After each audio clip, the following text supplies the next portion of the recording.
Baik, Assalamualaikum warahmatullahi wabarakatuh. Perkenalkan, saya Petrina Jayani Arif dengan NIM 2209015021129.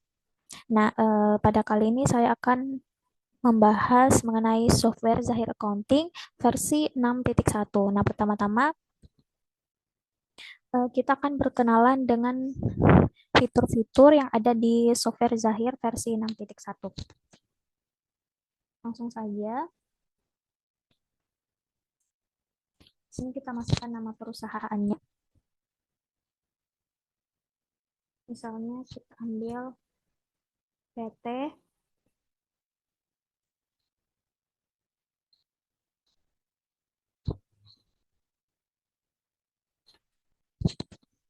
Kemudian untuk alamatnya,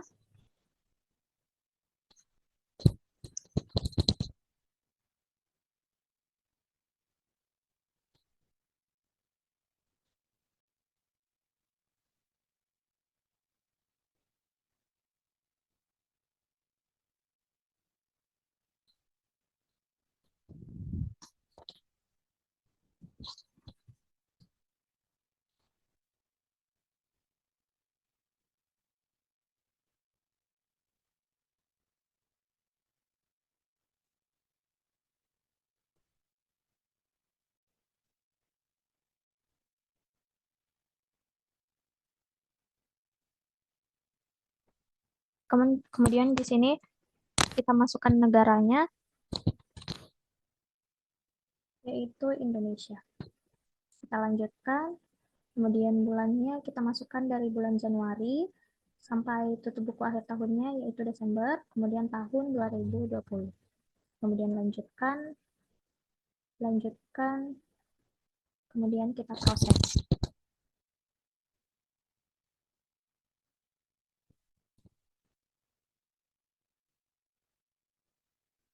Kemudian di sini kita bisa lihat jenis usahanya, ada perdagangan umum, jasa umum, ada manufaktur. Nah, di sini kita ambil saja perdagangan umum sebagai contohnya, kemudian kita lanjutkan, kemudian ya.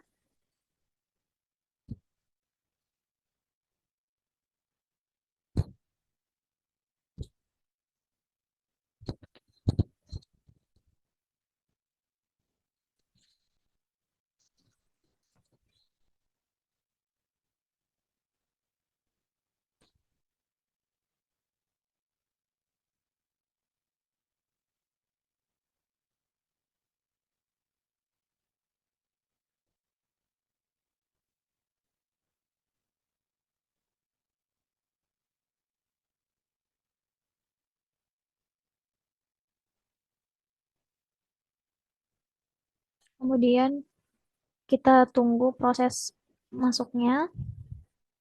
Nah, jika sudah ada seperti ini, kita klik OK.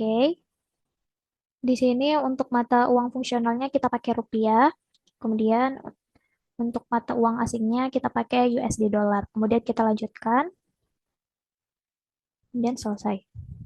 Nah, jika sudah keluar begini, tampilannya seperti yang ini, di atas ini, namanya menu aplikasi, kemudian yang biru-biru ini namanya menu modul.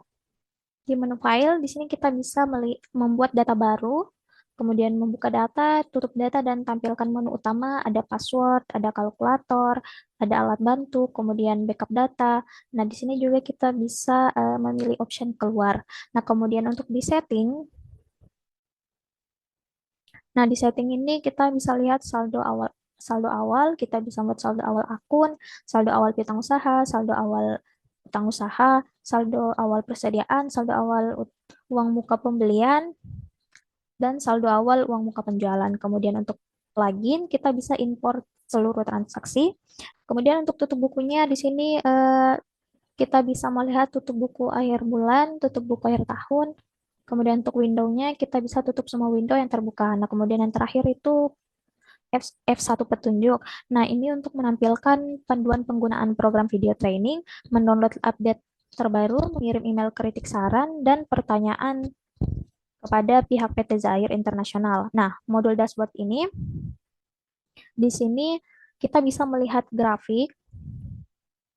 Di sini kita bisa lihat grafik laba rugi, neraca, saldo bank, analisa rasio, serta di sini kita bisa melihat reminder piutang. Kemudian untuk data-data, yang pertama ada data nama alamat, proyek data, ada eh, pajak satuan, kemudian di sini ada satuan pengukuran, ada data pajak, ada data departemen, data gudang, dan data rekening. Kemudian untuk tampilan buku besar seperti ini digunakan untuk membuat daftar akun, membuat jurnal umum di sini, juga untuk menginput transaksi keuangan yang tidak memiliki jurnal tersendiri seperti transaksi Justin.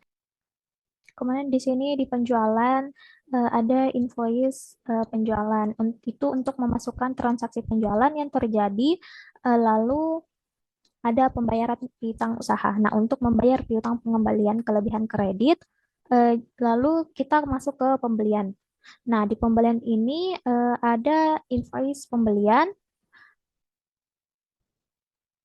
Nah, invoice pembelian atau menginput transaksi pembelian yang terjadi lalu ada pembayaran utang. Nah, di sini ada pembayaran utang usaha. Nah, pembayaran utang usaha ini untuk menginput transaksi pengeluaran kas yang digunakan untuk membayar utang lalu. Nah, kemudian ada penerimaan pengembalian debit ini. Kemudian kita masuk ke kas dan bank. Nah, untuk kas dan bank ini ada beberapa macam seperti transfer kas. Nah, transfer kas ini digunakan untuk melakukan pemindah bukan saldo dari kas ke bank atau sebaliknya. Lalu yang kedua itu ada kas masuk. Nah, kas masuk ini digunakan untuk mencatat kelebihan uang akibat dari pengeluaran operasional. Kemudian yang ketiga itu ada kas keluar. Nah, kas keluar ini digunakan untuk mencatat pengeluaran uang untuk kegiatan operasional seperti biaya parkir, listrik, pinjaman karyawan, dan lain-lain. Kemudian yang terakhir ada rekonsiliasi bank. Nah, rekonsiliasi bank ini digunakan untuk mencocokkan saldo antara pencatatan buku perusahaan yang di komputer dengan buku bank secara fisik. Kemudian untuk modul persediaan. Nah, di modul persediaan ini ada banyak beberapa fungsi. Yang pertama itu pemakaian dan penyesuaian barang. Nah, ini digunakan untuk melakukan pemakaian atau penyesuaian barang seperti memasukkan barang yang diperoleh tanpa pembelian atau mengeluarkan barang akibat terjadinya kerusakan pada barang tersebut. Kemudian, yang kedua itu ada transfer barang antar gudang. Nah, transfer barang antar gudang ini digunakan untuk memindahkan barang dari suatu gudang ke gudang yang lain.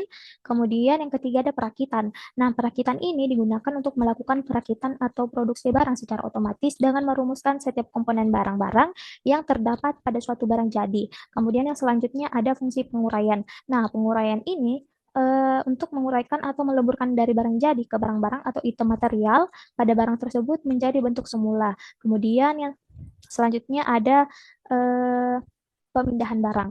Nah, pemindahan barang ini yaitu untuk melakukan pemindahan barang dari suatu bentuk ke bentuk lainnya, atau dengan kata lain, fasilitas ini digunakan untuk melakukan perakitan suatu barang secara manual tanpa adanya rumusan yang tetap. Kemudian selanjutnya ada penerimaan barang konsinyasi. Nah, penerimaan barang konsinyasi ini digunakan untuk menginput penerimaan barang titipan dari perusahaan lain.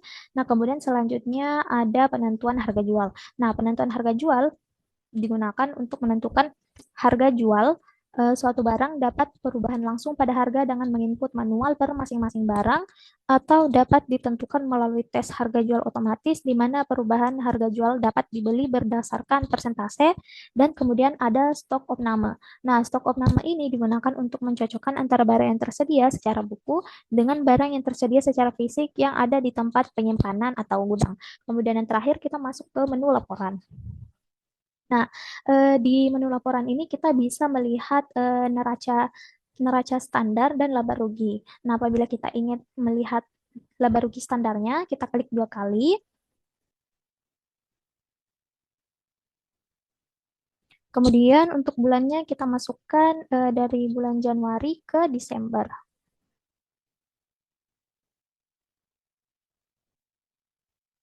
Nah, di sini untuk tahunnya kita cocokkan dengan tahun yang kita masukkan tadi pada perusahaan. Kemudian kita klik OK, kemudian kita tunggu. Nah, seperti ini tampilan dari laba ruginya.